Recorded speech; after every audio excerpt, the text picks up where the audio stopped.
मजलूम की आहों को कमजोर समझ लेना अब जालिम हुकूमत के जाने की निशानी है। तो क से कबूतर, ख से खरहा और ग से गधा। कोई साधारण किसान, कोई गरीब, कोई गांव का आदमी अगर अपनी हैसियत को भी बेच दे तो वो अपने बच्चों को डॉक्टर नहीं बना सकता। श्री अफजल पीठासीन अध्यक्ष जी, आपने हमको वर्ष 2024-25 के लिए शिक्षा मंत्रालय के बजट में अनुदानों की मांगों पर चर्चा में भाग लेने का अवसर प्रदान किया। मैं इसके लिए आपका आभारी हूं। माननीय लोहिया जी ने कहा था कि निर्धन हो या धनवान, सबको शिक्षा मिले समान।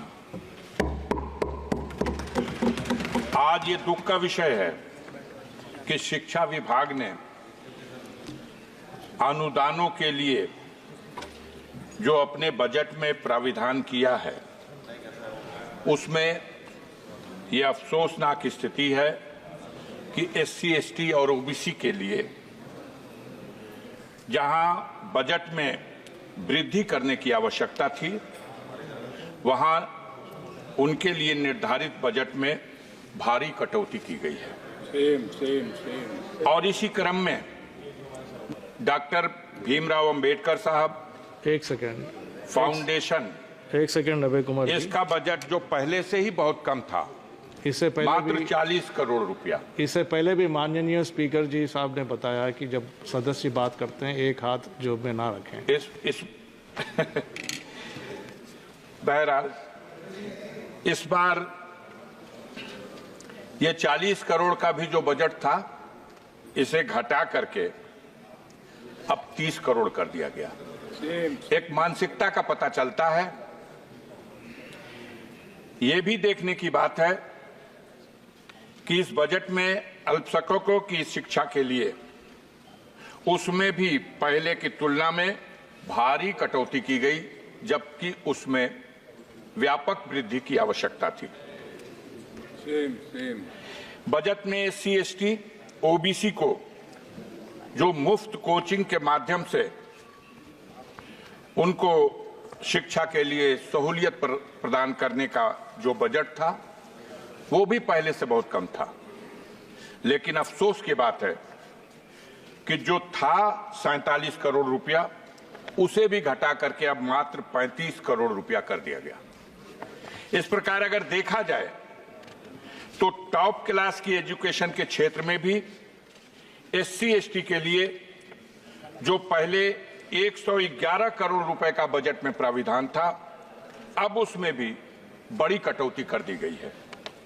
मानवर, आपके माध्यम से हम दो पंक्ति की इस कविता के साथ अपना भाव, अपना विचार सदन में रखना चाहते हैं कि देवता मेरे आंगन में उतरेंगे कब, जिंदगी भर यही सोचता रह गया, और मेरे बच्चों ने उस चांद को छू लिया, जिंदगी भर जिसे पूछता रह गया। आज जब दुनिया शिक्षा के माध्यम से, टेक्नोलॉजी के माध्यम से, साइंस के माध्यम से अपनी उन्नति के शिखर पर पहुंच रही है, तब हमारे देश में शिक्षा में खास तौर से जो कमजोर वर्ग है, एससी, एसटी है, ओबीसी है, माइनॉरिटी के लोग हैं, इनके शिक्षा के प्रति जागरूक करने और बढ़ावा देने के उद्देश्य से बजट में बढ़ाकर प्राविधान किया जाना था, जिसमें बड़े पैमाने पर कटौती की गई।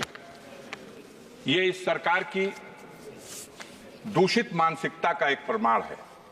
वैसे भी हमारे देश में विडंबना का विषय यह है कि दोहरी शिक्षा नीति लागू है। एक तरफ वो शिक्षा जो सरकारी स्कूलों के माध्यम से गांव में रहने वाले गरीबों के लिए उपलब्ध है, जहां आज भी हाथ में कटोरा और पीठ पर बोरा गरीब किसान का बच्चा स्कूलों में जाता है तो क से कबूतर, ख से खरहा और ग से गधा पढ़ाया जाता है।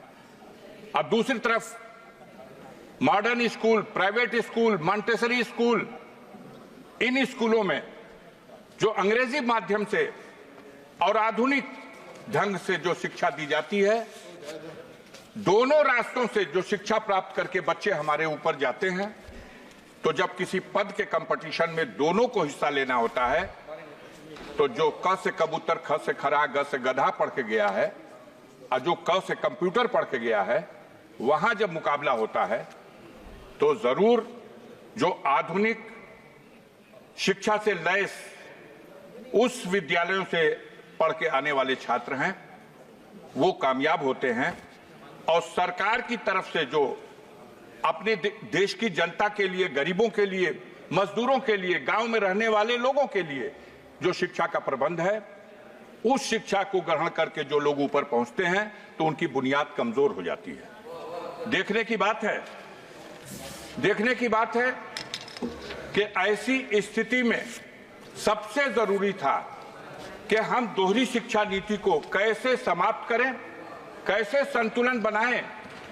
जो प्राइवेट स्कूलों की शिक्षा है वो इतनी महंगी है कि एक गरीब आदमी तो अफोर्ड कर ही नहीं सकता, एक मध्यम वर्ग का आदमी भी उनके बच्चों को 2 में, 3 में, 4 में, 5 में पढ़ने के लिए 2,000 रुपया महीना, 5,000 रुपया महीना, 4,000 रुपया महीना, और बड़ी ऊंची शिक्षा ग्रहण करने के लिए तो कोई साधारण किसान, कोई गरीब, कोई गांव का आदमी अगर अपनी हैसियत को भी बेच दे तो वो अपने बच्चों को डॉक्टर नहीं बना सकता, अपने बच्चों को उस तरह की शिक्षा नहीं दे सकता जो उसके लिए एक सपना है। मान्यवर, आपके माध्यम से इस सदन में हम आपसे ये अनुरोध करना चाहते हैं कि हमारी सरकार को दोहरी शिक्षा नीति को समाप्त करने की दिशा में पहल करनी चाहिए। और सरकार का ये बजट जिसमें अनुदानों के लिए जो प्राविधान किया गया, इसमें जो SC, ST और OBC और माइनॉरिटी के लोगों को जो सहूलतें पहले से फराहम की जाती रही हैं, उनको शिक्षा के क्षेत्र में बढ़ावा देने के लिए उसमें कटौती किए जाने से यह साबित होता है कि आप दोहरी शिक्षा नीति को बढ़ावा देने का प्रयास कर रहे हैं। मैं इस अवसर पर श्रीमान जी आपके माध्यम से एक बात और कविता के रूप में आपके अपने भाव को इस रूप में रखना चाहता हूं। अभी बात नहीं समझ में आ रही, अभी बोल रहे थे एक सज्जन, तो वो 1 मिनट में शिक्षा की बात कर रहे थे और दूसरी तरफ सागर में चले जा रहे थे। तो सागर और शिक्षा बात समझ में नहीं आ रही। मैं आपके माध्यम से कहना चाहता हूं कि पत्थर के जिगर वालों, गम में वो रवानी है, खुद राह बना लेगा बहता हुआ पानी। और कमजोर की आहों को, मजलूम की आहों को कमजोर समझ लेना अब जालिम हुकूमत के जाने की निशानी है। यहाँ डॉक्टर राजकुमार, हमारे यहाँ सदन में डॉक्टर राजकुमार सांगवान चर्चा हो रही है। डॉक्टर राजकुमार सांगवान मैं अरे मान्यवर, धन्यवाद अध्यक्ष महोदय। नहीं, बहुत समय दिया। धन्यवाद अध्यक्ष महोदय। मुझे शिक्षा मंत्रालय के बजट की अनुदानों पर चर्चा में बोलने का अवसर दिया। माननीय अध्यक्ष महोदय, आज